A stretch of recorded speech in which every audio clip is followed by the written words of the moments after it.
باہر نکلتے تھے، کپڑے اتار دیتے تھے، بدن پر لیتے تھے، کہتے تھے ہاذا حدیث احد من ربی، میرے رب کی طرف سے نیا نیا یہ رحمت کا چھینٹا آیا۔ اور کبھی آپ کے پاس پھل لاتے تھے لوگ پکے ہوئے، حضور پاک آنکھوں پر پھیرتے تھے۔ تو بہت اچھی بات ہے اللہ کی نعمتوں کی قدر کرنا، مگر اس کو اگر ہم کہیں گے سنت میں آیا، ثواب ہے، لوگوں کو تبلیغ شروع کر دیں، پھر تو ہمارے ذمہ آئے گا کہ اس کا حوالہ دیں، ورنہ بدعت کے مرتکب ہوں۔ جذبات عقیدت میں مغلوب ہو کر کبھی کوئی کر لے پیار محبت کی بات تو اس پر فتویٰ نہیں لگانا چاہیے۔ حضرت اکرمہ رضی اللہ کے بارے میں میں نے پڑھا ہے کہ وہ بھی جب مسلمان ہو گئے تھے تو اس پر وہ پچھتاتے تھے کہ ہم اتنی دیر کیوں اس دین سے محروم رہے، تو قرآن مجید کو اٹھاتے تھے اور اپنی آنکھوں پر رکھ لیتے تھے اور بوسہ دیتے تھے، کہتے ہاذا کتاب ربی، میرے رب کی کتاب۔ تو محبت کی باتیں جو دین کے خلاف نہ ہو اس کو برداشت کرنا چاہیے، باقی اس کی تبلیغ اشاعت اور لوگوں کو بھی کہا جائے ایسا کرو تو اس سے تو پھر ایک بدعت بن جاتی ہے، خواہ مخواہ بھی۔ جی چلو ٹھیک ہے، شکریہ۔ بہت شکریہ بہلوتی صاحب آپ کا۔ السلام۔ تو یہ درود شریف جو بخاری شریف میں نا، اس کو آپ سمجھیں تو سمجھ آ گئی کہ آل محمد کیا ہے۔ اس میں آل محمد کا لفظ ہی آپ نے چھوڑ دیا، اس کی جگہ وہ رکھ دی ہے جو آل محمد سے مراد تھی، اللہم صلی علی محمد وعلی ازواجہ وذریہ۔ اسی طرح بارک میں یعنی آل محمد میں کون آ گئے؟ حضور کی ازواج مطہرات، آپ کی پاک بیویاں آ گئی، اور جو آپ کی نسل ہے، ذریت، نسل اور خاندان، یہ مراد ہے۔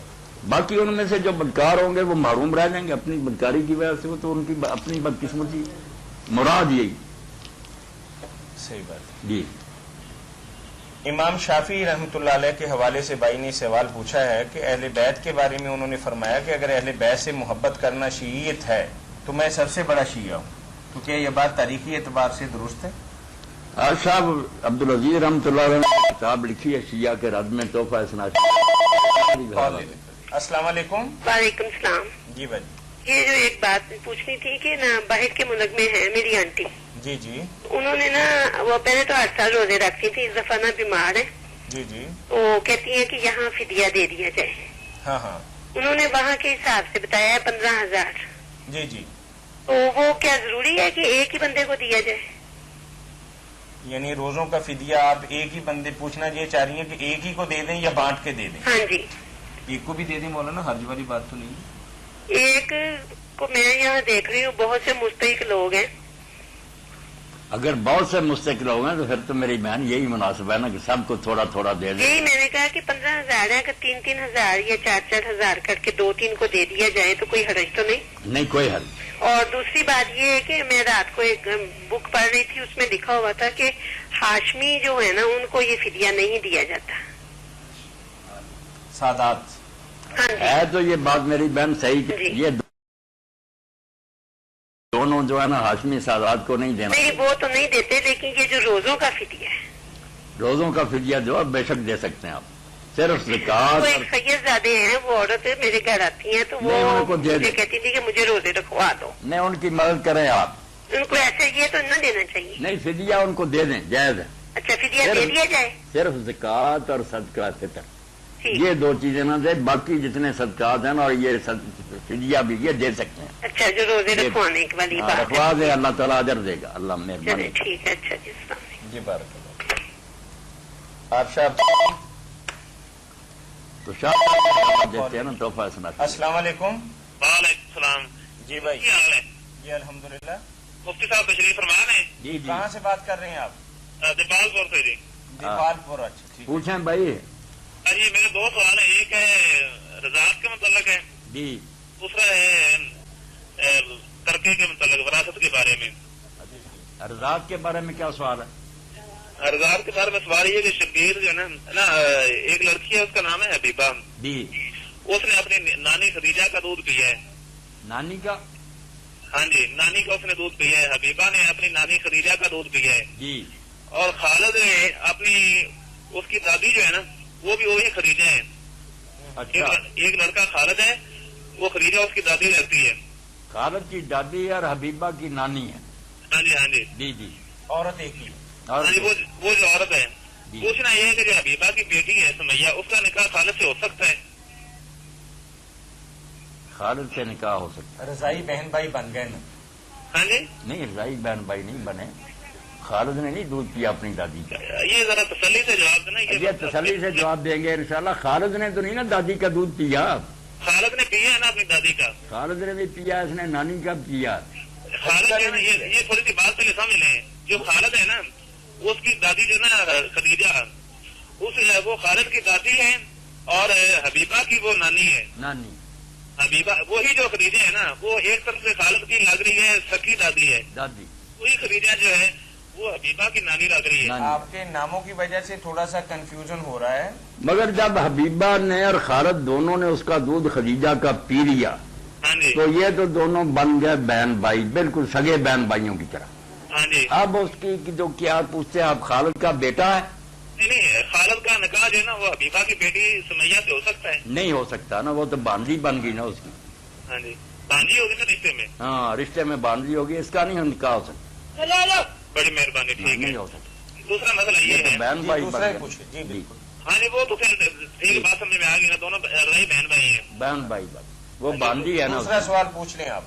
ہاں, دوسرا سوال یہ ہے کہ ایک آدمی شبیر ہے, اس کی پہلی بیوی, اس نے شادی کی ایک عورت سے, وہ فوت ہو گئی. اس کی بیٹی زندہ ہے اور اس نے بعد میں ایک اور شادی کر لی, تو اس کی دوسری بیوی جو ہے اس سے بھی ایک بیٹی پیدا ہوئی. اب وہ جو اپنی دوسری بیوی ہے نا اور اس کی ایک بیٹی, اس کے نام وہ انتقال کرانا چاہتا ہے, تو جو پہلے خاوند سے بیوی ہے اس کا حصہ کتنا بنے گا؟ پہلے خاوند سے ایک بیٹی تھی.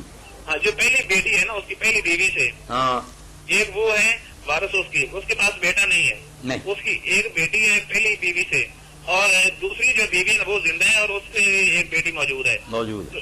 تو ایک اس کا وارث, اس کا بھائی بھی ہے سر. بھائی کس کا؟ ایک اس کا بھائی حقیقی بھائی ہے. مرنے والے کا؟ نہیں, وہ آدمی ابھی زندہ ہے, مرا نہیں ہے. مرا نہیں. تو زندگی میں تو پھر وہ اگر وہ تقسیم کر رہا تو اس کی اپنی پسند ہے نا, جیسے چاہے کرے. ترکہ تو میرے بھائی مرنے کے بعد بنتا ہے نا, کوئی شخص فوت ہو جائے تو پھر اس کی جائیداد باقی رہ جائے. میرا مطلب یہ ہے کہ اگر وہ ایسے کرے کہ اپنے بھائی کو چھوڑ کے باقی اپنی بیوی بیٹیوں کے نام کرا دے, تو کہ یہ ظلم نہیں ہوگا, اس بھائی کا حصہ مارا جائے گا؟ حق تو یہی ہے کہ شرعی طریقہ سے اس کی جو بیوی ہے نا اس کا بھی 8واں حصہ ہے. جو بیٹیاں دو جو ہیں ان کا 2/3 ہے. سلس 2 سلس جو ہے ان کا. باقی جو بچتا ہے نا وہ تو اس کے جو ہے نا اسبات, یہ خیافی بھائی تو اسبات نہیں نا بنتے. اس کے جو بھائی ہونے چاہیے نا اپنے, جو ماں باپ سے ہوں یا کم از کم باپ سے تو ہونا, ان کا حق ہے نا. خیافی بھائی تو نہیں اس کے اسبات. ٹھیک ہے, مطلب اس کی وارث یہ تینوں ہیں. تو ان کا دونوں بیٹیوں کا حصہ برابر بنے گا, یہ تو نہیں کہ پہلی جو بیوی ہے نہیں برابر, بیٹیوں کو برابر ملے گا, خواہ وہ کسی بیوی سے ہیں, اس کی جو بیٹی ہے نا. ٹھیک ہے, بڑی مہربانی. اچھا, یہ ایک اور ہے جو سائرن پہنے پہ روزہ کھولتے ہیں یا بند کرتے ہیں, اس کے بارے میں کیا خیال ہے؟ سائرن پر؟ ہاں, سائرن نہیں پہنتے یہ شہروں میں. ہاں, یہ بہت اچھا انتظام ہے, اس پر ہی روزہ کھولنا چاہیے. اچھا, یہ اعلان کر رہا ہے نا کہ آفتاب غروب ہو گیا, وہ بڑی احتیاط سے وہ اعلان کرتے ہیں, وہ ذمہ داری محسوس کرتے ہیں. جب غروب ہو جاتا ہے سورج اس وقت اعلان کرتے ہیں, تو بہتر یہی ہے کہ سائرن پر ہی روزہ کھولا جائے. تو یہ اگر کوئی آدمی قرآن پاک کے کہے کہ میں اس کا ثواب اپنے باپ کو یا اپنی والدہ کو بخشتا ہوں, تو اس کے بارے میں کیا خیال ہے؟ یہ ثابت نہیں دین میں, ویسے کوئی کرتا ہے تو کوئی جرم بھی نہیں کرتا ہے. امام ابو حنیفہ اور امام احمد بن حنبل کہتے ہیں, کئی اہل حدیث علماء بھی, شوکانی وغیرہ کہتے ہیں کہ اس کا ثواب بخشا جا سکتا ہے. اس لیے کوئی اتنا جرم بھی نہیں. باقی سنت سے ثابت نہیں ہوتا, سنت سے دعا اور صدقہ ثابت ہوتے ہیں, وہ کرنے چاہیے. اچھا, تو یہ تو آپ نے کہتے ہیں کہ روزے کا ٹائم ہو گیا, روزہ کھول لیں. نہیں, آپ کل پوچھیے گا نا, جو بھی سوال باقی. یہ بالکل زیادتی کرتے ہیں, ایسا نہیں ہونا چاہیے. اذان کہنی چاہیے.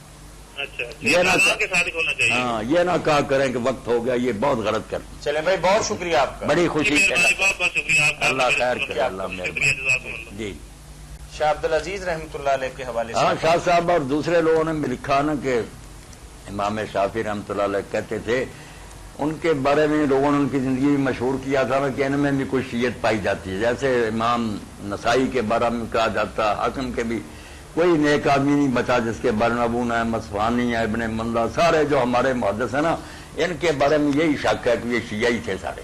تو اس کا پھر رد امام شافعی نے کہا کہ بھائی جب تم حج کے لیے جاؤ نا, تو منا میں جب کھڑے ہونا اور وہاں حاجی جمع ہوں گے تو وہاں بلند آواز سے یہ کہہ دینا, ان کان رفضن حب آل محمد فلیشہد الثقلان انی رافض, کہ اگر آل محمد سے محبت کرنے سے کوئی شیعہ ہو جاتا ہے تو جن اور انسان گواہ ہو جاؤ کہ میں ایسا شیعہ ہوں.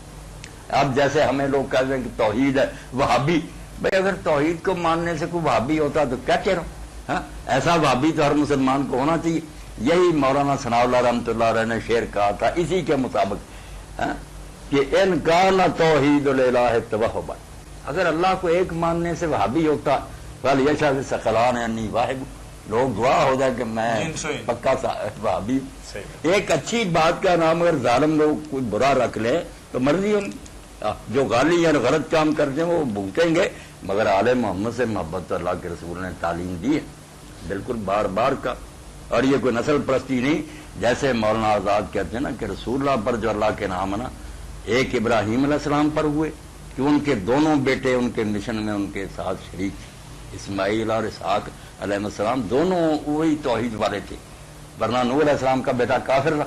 ابراہیم علیہ السلام پر یہ رحم ہوا کہ ان کے دونوں بچے بعد میں اسی کام کو لے کر اٹھے، اور یہی حضور کے بچوں نے کیا. اور اسی لیے صحیح بخاری میں ہم دیکھتے ہیں بڑی مناسبت ہے کہ رسول اللہ جب حسن اور حسین رضی اللہ عنہما کو دم کرتے تھے اس وقت یہ کہتے تھے کہ یہ وہی دم ہے جو میرا باپ ابراہیم علیہ السلام اپنے دونوں بچوں اسماعیل اور اسحاق پر کرتا، یعنی بالکل ان کو ان کے برابر کیا. ہاں نسبت دی کہ اسی طرح یہ دونوں میرے دین کے بھی علم بردار ہوں گے جیسے وہ. یہ وجہ، ورنہ کئی پیغمبروں کی آرزو کافر مری ہے، نوح علیہ السلام کی کوئی نہیں ٹھیک، مگر آل محمد اور آل ابراہیم جو ان کے اپنے تھے نا بالکل قریبی، یہ بالکل اسی دین پر تھے جو ان کا تھا. بڑی بات ہے جو اللہ نے انعام کیا. جی. انور جاوید صاحب نے ہمیں تحریری طور پر سوال بھیجا ہے کہ نماز 10 یا بالغ ہونے پر فرض ہو جاتی ہے. جی السلام علیکم. وعلیکم السلام. جی بھائی. میں محمد طارق عرض کر رہا ہوں. تھوڑا سا اونچا بولیے. محمد طارق عرض کر رہا ہوں. جی فرمائیے. ایک تو مولانا اسحاق صاحب سے ایک اس مسئلے سے بات کرنی تھی کہ یہ جو قیامت کے زلزلہ آیا ہے اس پوری قوم کو ہلا کر رکھ دیا ہے، اس پر جو ہے فتاوی آن لائن میں خصوصی دعائیں بھی کرے، جو زخمی وغیرہ ہے اور جو ہلاک ہو گئے ان کے لیے مغفرت کی دعا کرے. الحمدللہ ہم نے جن بھائیوں کا وہاں بہنوں اور بھائیوں کا جنازہ نہیں ہو سکا، ہم نے یہاں غائبانہ ان کا نماز جنازہ بھی پڑھا ہے. جزاکم اللہ. الحمدللہ مغفرت کی دعا بھی کرتے رہتے. میں تو ہر جگہ تلقین کرتا ہوں اب کہ اگر تم زیادہ نہیں کر سکتے وہاں جا کر نہیں جنازے پڑھ سکے تو بس یہاں نہیں ان کے لیے مغفرت کی دعا تو کرو، بہت بڑا آسان ہے. اس سے بڑی مصیبت امت پر کیا ہے، کتنے لوگ بیچارے شہید ہو گئے اور کتنے جو زخمی پڑے ہیں، کوئی ابھی دبے ہوئے. جی مولانا اللہ مہربانی فرمائے. آمین آمین. اور مولانا دوسرا میرا سوال جو اصل میں یہ ہے کہ میں نے میڈیا پر یہ سب کچھ دیکھا اور یہ ایک بڑا سوال گردش کرتا رہا ہے کہ زلزلے کیوں آتے ہیں. وہ مادی نقطہ نظر سے بیان کرتے رہے لیکن یہ قرآن و سنت کا جو نقطہ نظر ہے نا مجھے کہیں نہیں ملا. اب کل وہ میں ایک انٹرنیٹ پر دیکھ رہا تھا، ایک تبصرہ دیکھ رہا تھا، وہ کہتے تھے کہ یہ اب قدرتی آفات اس لیے آ رہی ہے کہ دنیا کا جو ہے نا یہ جو اینڈ شروع ہو گیا ہے. کسی نے کہا کہ یہ زمین کے یہ پلیٹس وغیرہ ہے، تو وہ مجھے نہیں ملا کہ جو قرآن و سنت کی روشنی میں. طارق آپ صبر کریں انشاءاللہ کل جمعہ پر وہی بیان ہوگا. اچھا چلے ٹھیک ہے واللہ. واقعی آپ نے بہت اچھی بات کہی ہے کہ میڈیا پر یہی بات دہرائی جا رہی ہے کہ چونکہ جیسے ریت کے نیچے سے ریت نکال لیں تو وہ دھرم کر کے زمین پر بلڈنگ آ گرتی ہے. اسی طریقے سے میڈیا یہی بتا رہا ہے چونکہ معدنیات اور پٹرول اور دیسی چیزیں نکالنے سے خلا پیدا ہو گیا، جب وہ خلا پیدا ہو گیا تو زمین نیچے ہو گئی اور نیچے ہونے سے ادھر کی جگہ ادھر ہو گئی اور درمیان کے اندر زلزلے آ گئے. جی جی جی بالکل یہی بات بتا رہے ہیں. وہ اللہ تعالیٰ کی حکمتیں نہیں بتاتے.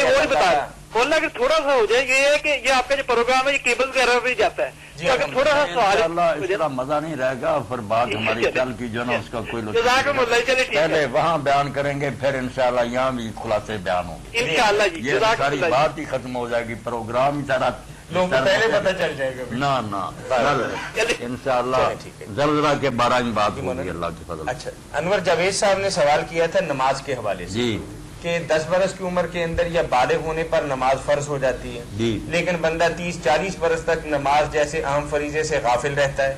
اچانک دل میں خیال آتا ہے کہ یہ اللہ کا حکم ہے، مجھے اس کی ادائیگی کرنی چاہیے جی. اب وہ نماز پڑھنے لگ گیا، بے شمار پچھلی نمازیں جو اس کی رہ گئی ہیں اس کی ادائیگی کیسے اور کیوں کر ہوگی.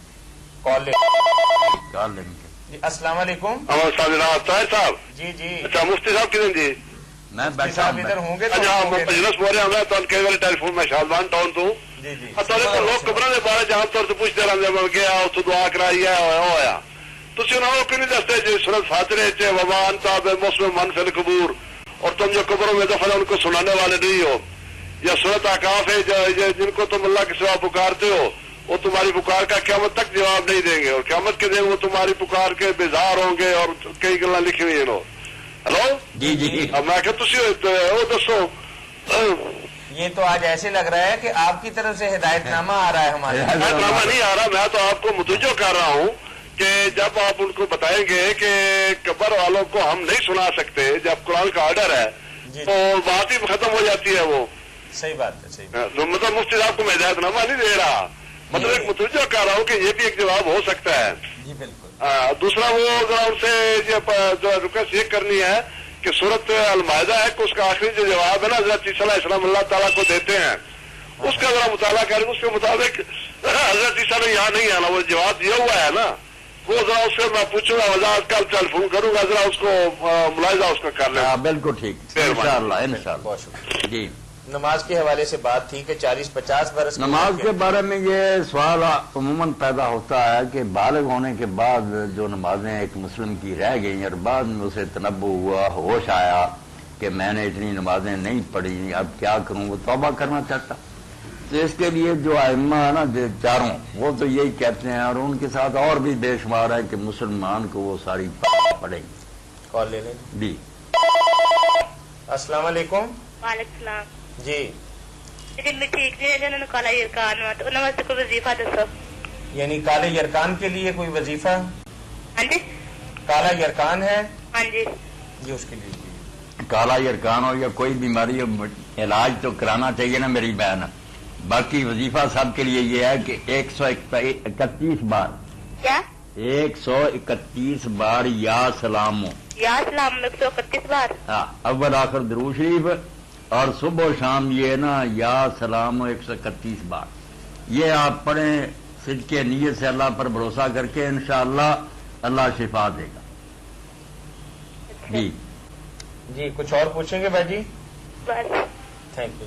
جی نمازوں کے بارے میں آپ فرمائیں. ہاں، تو اکثریت جو ہے جس میں چاروں امام بھی شامل، وہ کہتے ہیں کافر کا معاملہ الگ، وہ تو مانتا ہی نہیں تھا کہ یہ فرض ہے، وہ تو جب سے مسلمان ہوا شروع کرے گا. مگر یہ مسلمان جو مسلمانوں کے گھر پیدا ہوا، یہ سمجھتا تو تھا کہ میرے اوپر فرض ہے، اس نے اگر کوتاہی کی تو وہ قرض بنتا گیا، اس لیے اس کو ادا کرنا پڑے گا. اس کے لیے پھر انہوں نے کہا کہ جس شخص پر اتنا بوجھ ہے، امام شافعی رحمۃ اللہ علیہ نے تو یہ فتویٰ دے دیا کہ اس کے لیے تراویح، تہجد، سنت، وطر حرام ہے، جب تک ان کی بجائے پڑھ پڑھ کر پچھلے فرض وہ یہ سمجھ نہیں لیتا کہ میرے وہ نا کھاتا پورا ہو گیا. انہوں نے حرام کرا دی. کوئی سنت نہیں پڑھ سکتا، کوئی نفل بات نہیں کر سکتا. نفلوں کا کیا موقع جب فرض ہی اس کے بقایا. تو دوسروں نے کہا کہ اگر وہ ساتھ سنت مقدار وطر پڑھ لے، باقی چھوٹی موٹی چیزیں نفل وغیرہ چھوڑ دے. بہرحال وہ سارے امام کہتے ہیں کہ پڑھنی پڑے گی. ہر نماز کے ساتھ ایک نماز پڑھتا رہے اس نیت سے، 4 فرض زور کے پڑھے، 4 فرض اور پڑھ لیے، شروع کر دے. اس میں اگر اس کو موت پھر آ بھی جائے نا تو اللہ تعالیٰ یہ رحم فرمائیں گے کہ اس نے تلافی شروع کر دی، شرمندہ ہوا سر پورا کرنا شروع کر دیا. اور جو امام شافعی کا فتویٰ، اس میں کوئی بوجھ بھی نہیں پڑتا. آپ سنتیں تو پڑھتے ہیں نا، وہ سنتوں کی بجائے فرض کی نیت سے پڑھنا شروع کر دیں، نماز اتنی رہے گی، جان چھوٹ جائے گی. صرف امام ابن حزم ہے اور بعد میں ابن تیمیہ اس دور میں علامہ میں یہ 2-3 آدمی جو کہتے ہیں نہیں، مسلمان بھی اللہ سے معافی مانگتے رہے، اللہ کے لیے ہے نا زیادہ پابندی سے سنتیں نفل پڑھے، کثر پوری ہو جائے گی. یہ بہت گنتی کے آدمی جنہوں نے یہ بات کہی. چلو اگر ایسا بھی کوئی کر لے تو اللہ کی رحمت بہت بڑی ہے، شاید معاف کر دے. مگر زیادہ نے وہی کہا کہ جیسے حضور نے کہا کہ اللہ کا قرض کہا نا، روزے جو چھوٹ جائیں گے حج، تو یہ بن گیا قرض، یہ ادا کیے بغیر جان نہیں چھوٹے گی. پڑھے تو جو طریقہ میں نے بتایا کہ وہ سنتوں نفلوں کی بجائے یہ نیت کر لے تو دل میں ہی سمجھ لینا نا، مسئلہ تو ٹھیک ہو جائے گا انشاءاللہ. چوتھا طریقہ بھی شاید لوگوں نے ایجاد کیا ہوا ہے کہ کوئی تھوڑی بہت 2-4 رکھتے ہیں قضائے عمری کے نام سے پڑھ لی جائیں. قضائے عمری کے نام سے پڑھتے ہیں نا کہ آخری جمعہ کے دن 20 رکھتے ہیں پڑھتے ہیں، 17 فرضوں کی 3 وطر، اور کہتے ہیں ساری عمر کی بخشی کی. اس بارے میں ایک حدیث بھی گھر رکھی ہے. وہ تو اللہ رحمت کرے خود حنفی اور مولانا عبدالحی لکھنوی تو رسالہ لکھا کہ یہ ظالموں کہاں سے کر لی. اس طرح ہو سکتا ہے کہ ساری عمر کی نماز جو ایک دن کی پڑھ لینے سے ادا ہو جائے؟ تو وہ تو جھوٹی ہے، بالکل غلط بات ہے. کوئی وہ نماز نہیں، نہ کوئی بات ہے. کرنا ہے تو یہ کرے کہ ہر نماز کے ساتھ ایک نماز پڑھنا شروع کر دے. اور اگر وقت ہو رات کے وقت یہ اکٹھی بھی 17 رکھتے پڑھ لے ایک دن کی، چلو وہ ادا ہوگی، پھر دوسری نمازیں پڑھتا رہے، روزانہ 17 رکھتے کسی وقت پڑھ لے اکٹھی بھی، تو 5 نمازوں کا کام تو ہو گیا. ٹھیک ہے جی چلیے، ہمارے پاس چونکہ ہر طرح کے لوگ آتے ہیں، ہر طرح کا ذہن ہوتا ہے، تعلیم یافتہ، غیر تعلیم یافتہ. اللہ خوش رکھے ہمارے بھائی. الحمدللہ. جی. تو ایک بھائی نے سوال بھیجا ہے کہ کیا سارے انبیاء کرام اور تمام صحابہ کرام نے داڑھی رکھی تھی؟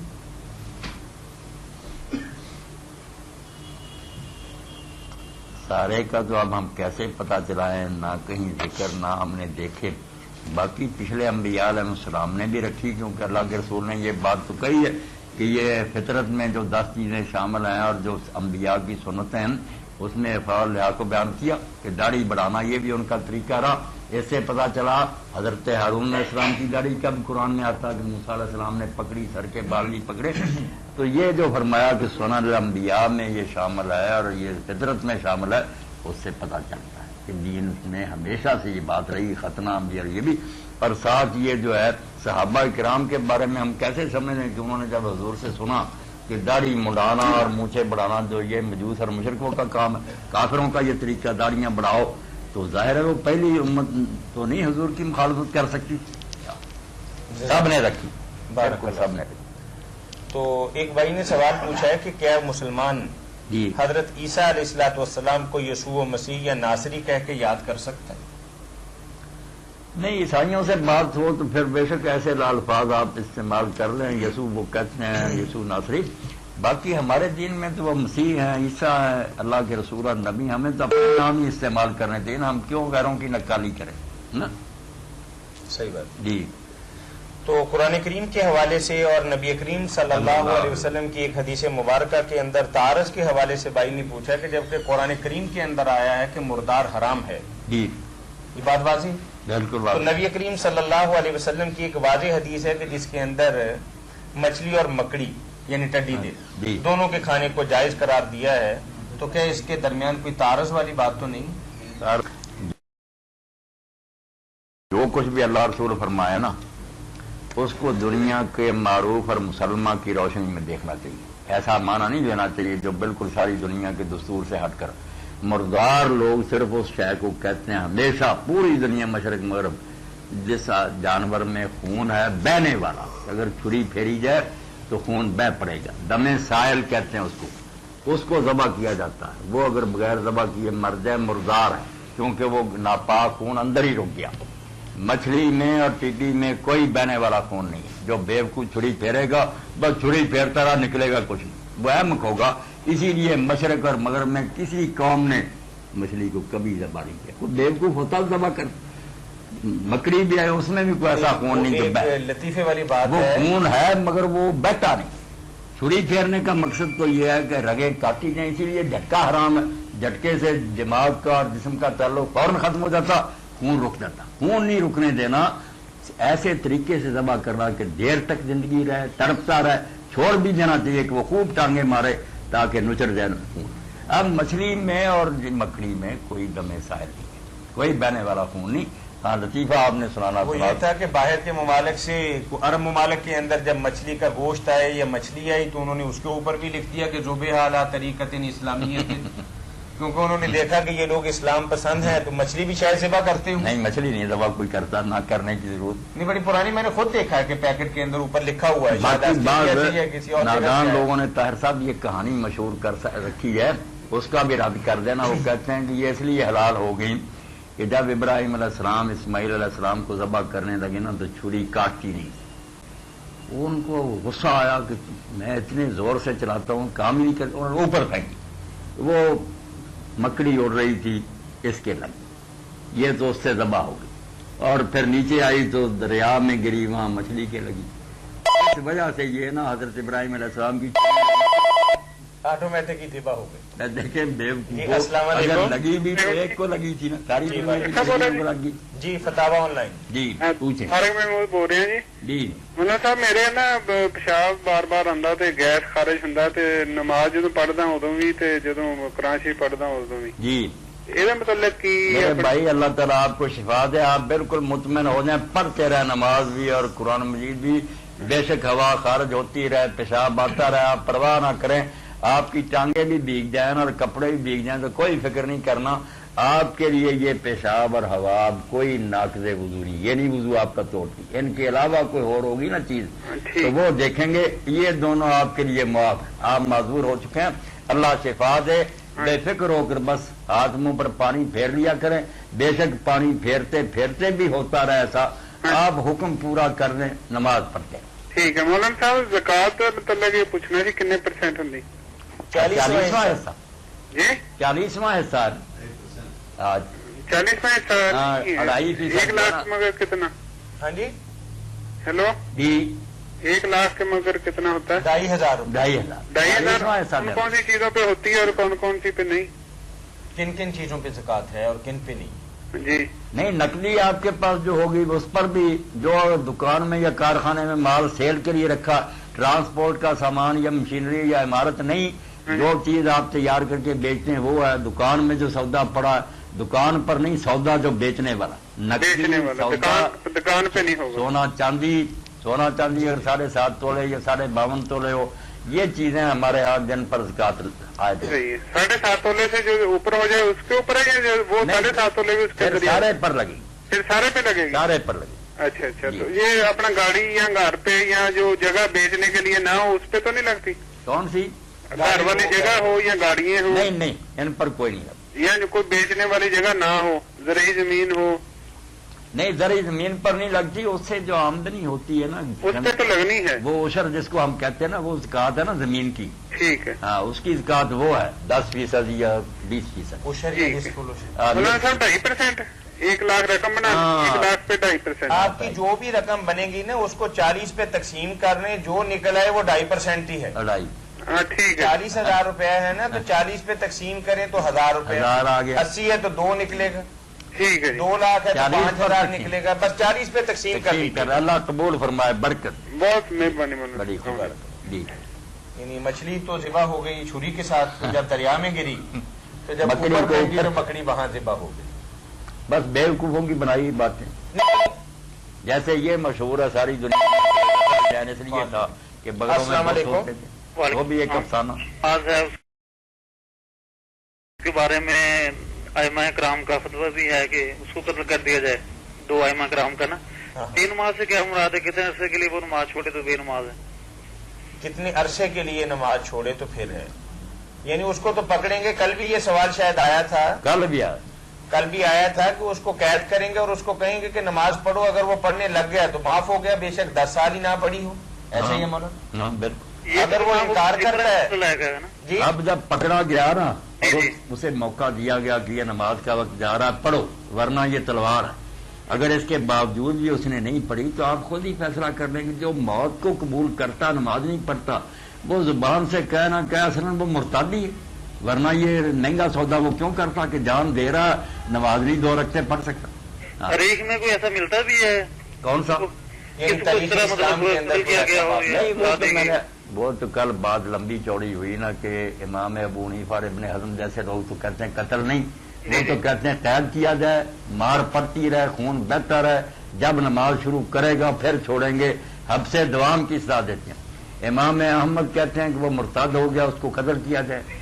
مالک اور شافعی کہتے ہیں کہ مرتد نہیں مگر سزا اس کی یہ حدن اس کو قتل کیا جائے۔ تو یہ ساری لمبی چوڑی بات کل ہوگی۔ سوال یہ ہے کہ آیا تاریخ اسلام میں کبھی ایسا ہوا بھی ہے کہ تاریخ اسلام میں ایسے بدقسمت نہیں ملے جو نماز نہ پڑھنے سے جان دیتے، ایسے خبیث تو کوئی نہیں ملے، اللہ کرے نہ ہی ہو۔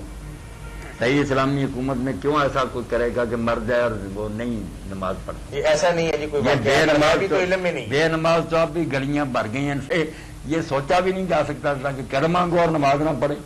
جی بہت شکریہ جزاک اللہ خیر سے رکھے۔ جی شاہ ولی اللہ رحمۃ اللہ علیہ کے حوالے سے بھائی نے ایک سوال پوچھا ہے کہ وہ تھے تو اہل تسنن میں سے، لیکن اس کے باوجود نبی کریم صلی اللہ علیہ وسلم کے بعد خلیفہ اول یعنی ابو بکر صدیق رضی اللہ تعالیٰ عنہ کی بجائے وہ حضرت علی رضی اللہ تعالیٰ عنہ کو درجہ کے اندر ان سے بہتر سمجھتے ہیں۔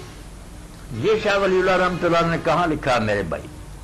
کہاں سے پڑھا ہے جس نے بھی یہ سوال بھیجا ہے؟ ایسا ہے ہی شاہ صاحب نے تو پوری کتاب لکھی ہے. میں دوستوں سے یہ گزارش کروں گا تاکہ آسانی رہے کہ جو سوال لکھے نا تو ساتھ ہی جواب بھی لکھ دیا, اپنا نام لکھ دیا کریں. نام لکھ دیا, نام لکھ دیا, اور کوئی حوالہ تو ہونا چاہیے. شاہ ولی اللہ رحمۃ اللہ نے تو ایک پوری کتاب یہ ثابت کرنے کے لیے لکھی ہے کہ جس ترتیب سے یہ خلیفے ہوئے ہیں بالکل اسی طرح یہ مستحق تھے, اور بالکل ٹھیک ہوا. ازالۃ الخفاء عن خلافت الخلفاء. انہوں نے کہیں نہیں لکھا کہ حضرت علی رضی اللہ عنہ زیادہ حقدار تھے. چلے مولانا, یہ نہیں. ایک زکوٰۃ ہی کے حوالے سے ہمیں ایک اور سوال موصول ہوا ہے. ایک صاحب نے لکھا ہے کہ میں تو غریب ہوں لیکن میری بیوی کے پاس کچھ زیورات بھی ہیں اور کچھ رقم بھی ہے, تو کیا میری بیوی میرے حالات کے باعث مجھے زکوٰۃ دے سکتی؟ ایک تو زکوٰۃ اس لیے ہے نا کہ اس کو دے دوں, میرے سے پر ہی خرچ کر دے جو نفقہ اس کے ذمہ ہے, اور اس طریقہ سے واپس مجھے آ جائے, یہ تو نہیں ٹھیک. ایک خاوند ہے غریب, اس کے حالات نہیں درست, اس پر قرضہ بھی ہو سکتا ہے, اس مد میں بیوی دے دے خاوند کو کہ اپنا قرضہ اتار دے, جائز دے دے. اپنے پر ہی خرچ کرنے کا نہیں ہیلا بنایا کہ اس کو دوں پھر مجھ پر خرچ کر دے, یہ تو اپنے پر ہی خرچ کرنا, خود ہی پاس رکھنے والی بات ہے. کوئی اور ضروریات ہے نا خاوند کی, اس کے لیے دے دے تو ٹھیک ہے. السلام علیکم. وعلیکم السلام. میں فرقان محمود لودھی بات کر رہا ہوں ڈیرہ اسماعیل خان سے. جی, آپ نے ہمارے پروگرام کے بارے میں کہاں سے جانا ہے؟ میں نے یہ رسالہ اہل حدیث ہفت روزہ اہل حدیث جو ہے اس کے اندر. اچھا ٹھیک ہے. چلیں, آپ سے گزارش یہ تھی کہ اپنے اہل محلہ اور دوستوں احباب کو زیادہ سے زیادہ بتائیں کہ الحمدللہ یہ پروگرام یہاں چلتا ہے روزانہ عصر سے مغرب تک, اور اس پر کوئی خرچ بھی نہیں آتا, کوئی پوچھنا چاہے تو. جی جی ٹھیک ہے, بتائیں سب دوستوں کو بتایا. اچھا, میرا آپ سے یہ سوال تھا کہ شرعی احکام میں ماں باپ کی نافرمانی کیسی ہے؟ شرعی احکام میں تو ماں باپ کی نافرمانی ہو ہی نہیں سکتی. جی مولانا وضاحت فرما دیجیے. نہیں, لودھی صاحب کا مطلب ہے کہ ایک طرف شریعت ایک بات کا حکم دے یا کسی چیز سے منع کرے اور ماں باپ اس کے خلاف کہیں کہ تو ایسا کر, وہ تو اللہ کے رسول نے واضح کر دیا کہ ماں باپ ہوں یا حکومت ہو یا استاد ہو, کوئی بھی اس کی اطاعت اللہ کی معصیت میں نہیں ہوتی. جس میں اللہ کی نافرمانی ہو وہ بات ہم کسی کی نہیں مان سکتے. باقی جو ماں باپ کے ساتھ نیک سلوک ہو تو قرآن مجید نے کہہ دیا کہ اگر وہ مشرک بھی ہوں, کافر ہے, تو ان کی بات نہ مانو اگر وہ شرک کے لیے کہیں, مگر دنیا میں جو برتاؤ ہونا چاہیے نا اچھے سے اچھا وہ ان کے ساتھ کرو. جی وصاحب ما فی دنیا معروفہ, دنیا کے معاملے میں ان کی خدمت بولنا چلنا یہ بہت اچھے طریقے سے ان سے برتاؤ ہونا. یعنی شرعی امور میں ان کی کوئی عمل دخل جو ہے وہ شرعی امور میں ہم کسی کی بات نہیں مان سکتے. اگر اللہ رسول کے ساتھ ٹائی پڑ جائے کہ ایک طرف اللہ رسول ہو ایک طرف ماں باپ, تو اللہ رسول کی بات ہی مانے گی. انما الطاعۃ فی المعروف لا طاعۃ فی معصیۃ اللہ. جی لودھی صاحب کچھ اور پوچھیں گے آپ؟ جی جی, اور میرا یہ سوال تھا آپ سے کہ یہ جب رمضان المبارک میں ہم لوگ تراویح پڑھتے ہیں اور پھر جب یہ قرآن ختم ہو جاتا ہے, اس کے اوپر ہم لوگوں کو دعوت دیتے ہیں اور ختم کا پروگرام کرتے ہیں, یہ کیسا ہے شرعی لحاظ سے؟ یہ تو لودھی صاحب آپ بھی جانتے ہیں ماشاءاللہ پڑھے لکھے کہ دین میں تو اس کا کوئی تصور نہیں, نہ رسول اللہ نے ایسا کیا, نہ صحابہ نے, نہ امام نے. اب یہ لوگ اپنی طرف سے یہ نہ اگر اس دن افطاری کر دی جائے یا لوگوں کو اکٹھا کیا جائے, دعوت دی جائے, کیا نہیں, ایسا کوئی نہیں ہونا چاہیے. جیسے باقی دن گزر گیا نا اسی طرح بس تراویح ختم ہوئی تو اللہ اللہ. جی مولانا اگر اس نظریے سے ہو کہ چلیں اللہ تعالیٰ نے ہمیں یہ مہینہ بخشا اور یہ سعادت بخشی کے قرآن سنا, اب اس خوشی کے موقع پر تھوڑی سی مٹھائی بھی بانٹ دی, 4 دوستوں کو اکٹھا بس طاہر صاحب اسی طرح بدعات ایجاد ہوئی ہیں, لوگوں نے ایسی مسرتوں سے ہی گھڑی ہے نا کہ چلو یہ ہو جائے یہ ہو جائے. جی میرا نظریہ بھی یہی ہے کہ اگر یہ بدعات شروع ہوتی ہے یہی سے ہوتی ہے نا کہ ہم لوگ یہ کہتے ہیں کہ چلو یہ بہتر ہے, نہیں بہتر کوئی نہیں لودھی صاحب, بہتر وہی ہے جو اللہ کے رسول نے طریقہ نہیں کیا, بس نہیں کیا صحابہ نے نہیں کیا, ہم کیوں کریں؟ جی قرآن مجید ختم ہوتا رہا اس وقت بھی تراویح میں کون کرتا تھا؟ مولانا معذرت کے ساتھ ایک چھوٹا سا سوال ہے کہ رسم و رواج کے اعتبار سے شاید ہی ملک کے اندر لاکھوں مسجدوں میں سے کوئی ایک مسجد ہو کہ وہاں ختم قرآن ہو اور اس طرح کا اہتمام نہ ہو. بس پھر جو بدعت ہوتی ہے وہ جیسے ہلکا کتا کاٹتا نا, حضور نے فرمایا تو امت ساری کی راگ میں بدعت کسی دور میں پھیل رہی, یہ پیش گوئی کی تھی. اب مخالفت اگر کریں تو لوگ دشمن ہو جاتے ہیں. آپ جیسے پڑھے لکھے نہیں مطمئن ہو رہا ہے اور وہ کیا بند کرنے کی کوشش کریں, اگر سارے دنیا میں نہیں کر سکتے, جہاں ہمارے بس میں وہاں تو لوگوں کا یاد کم از کم انسان اپنے 5 فٹ کے بدن کے اوپر اسلام نافذ. ہاں تو بالکل یہی بات. جی دعاؤں میں یاد رکھیے گا. اللہ تعالیٰ خیر فرمائے. شکریہ, جزاک اللہ.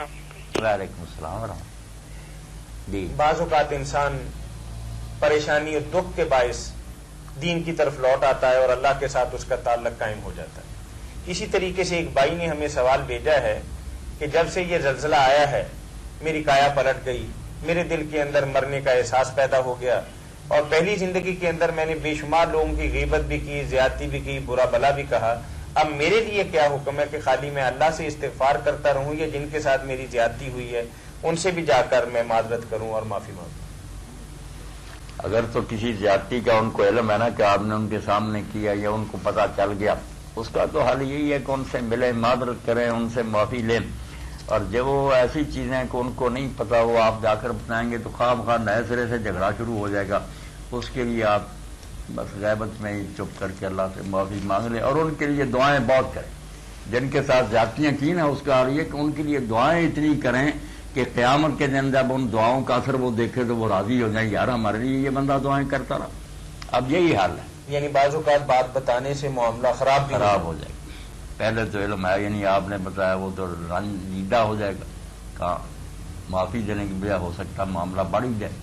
صحیح بات. قرآن کریم کے حوالے سے ایک بھائی نے سوال کیا ہے کہ جب یعقوب علیہ الصلوۃ والسلام کی وفات کا وقت قریب آیا تو اپنے بیٹوں کو انہوں نے اکٹھا کر کے پوچھا کہ تم کس کی عبادت کرو گے؟ تو انہوں نے جواب دیا کہ ہم اپنے باپ دادا ابراہیم، اسحاق اور یوسف علیہ الصلوۃ والسلام یعنی حضرت ابراہیم علیہ الصلوۃ والسلام کے دین کی، ابراہیم، اسحاق اور اسماعیل کی پیروی کریں گے. جی. تو جبکہ انہوں نے اللہ پاک کا نام نہیں لیا. وہاں کہنا تو یہ چاہیے تھا کہ ہم اللہ کی بندگی کریں گے، تو وہ کہہ رہے ہیں کہ انہوں نے جو الفاظ کہے ہیں تو انہوں نے تو ابراہیم علیہ الصلوۃ والسلام اور حضرت اسحاق اور اسماعیل کا نام لیا کہ ان کی بندگی کریں. ان کی بندگی نہیں کریں گے، ان کے خدا کی بندگی کریں. جی. اگر براہ راست اللہ کا نام لیتے تو زیادہ بہتر تھا یا یہ طریقہ زیادہ بہتر ہے؟ نہیں، شاید سوال یہی ہے ان کا. شاید یہی سوال ہو، مگر اس سے جو حضرت یعقوب علیہ السلام کو خوشی ہوئی، کئی پشتوں سے الحمدللہ ہم توحید پر آ رہے ہیں.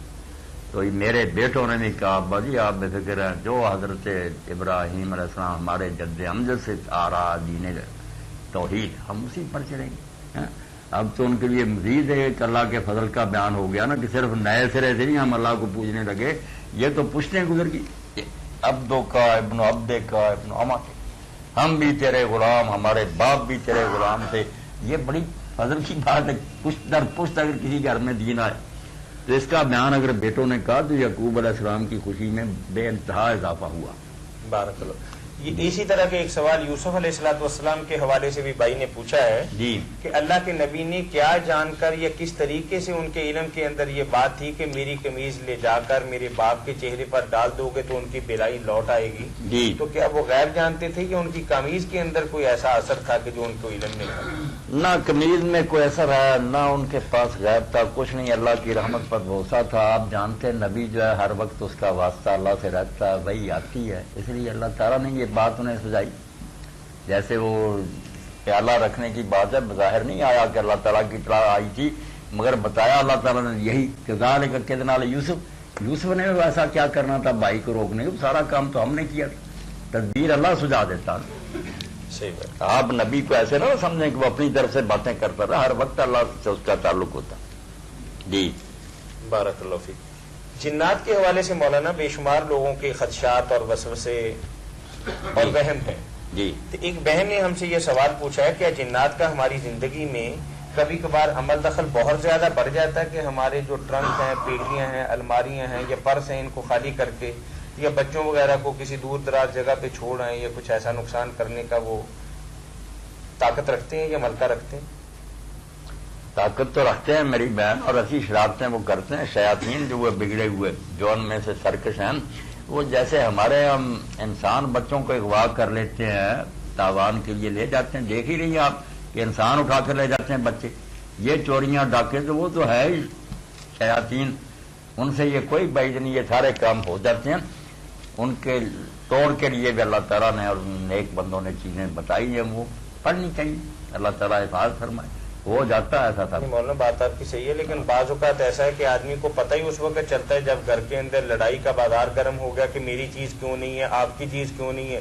گھر والے ایک دوسرے پر شک کرتے رہتے ہیں اور یہ کہ چور ہیں، یہ اپنا کام دکھاتے رہتے ہیں. اپنا کام تو پھر اس میں کیسے اس کے لیے یہ تو ہونا چاہیے نا کہ روزانہ ہر شخص اپنی جو ہے نا حویلی یا مکان، اس میں ساری 4 دیواری میں چکر لگائے، عشاء کے بعد درود شریف پڑھے، اور یہ 119 بار جو ہے نا یا حفیظو یہ پڑھتا ہے، اور اس طرح وہ چکر لگا دے، انشاءاللہ وہ مال جو ہے نا سارا سامان اللہ اس کی حفاظت کرے گا۔ کچھ کرنا بھی چاہیے نا، اللہ تعالیٰ سے دعا کرنی چاہیے کہ وہ اپنے کتوں کو بند کر کے رکھے، سارا اختیار تو اللہ کے ہاتھ میں۔ تو زلزلہ زدگان کے بارے میں ایک بھائی نے ایک تو درخواست کی ہے کہ ان کے لیے دعائیں مغفرت کریں، اور ساتھ ہی یہ تجویز بھی پیش کی ہے کہ ایسا کیا ممکن ہے کہ ہم ہر روز ان کے لیے، کیونکہ ابھی تک کچھ لوگ ایسے ہیں کہ جو آج مریں، کچھ لوگ کل مریں۔ رات کی خبر تھی کہ چوتھے 5ویں دن بعد بھی 2 عورتوں کو زندہ ملبے سے نکال لیا گیا، اللہ، اور یہ بھی دیکھا گیا کہ 4 سال کا بچہ چوتھے 5ویں دن ملبے سے ماشاءاللہ تندرست و توانا نکالا گیا۔ وہ کہہ رہے ہیں کہ ابھی کچھ لوگ فوت نہیں ہوئے، شاید ان کے اندر زندگی کی رمق باقی ہو، تو کیا روزانہ کچھ دنوں تک ہم ان کی غائبانہ نماز جنازہ پڑھ سکتے ہیں؟ پڑھتے رہا۔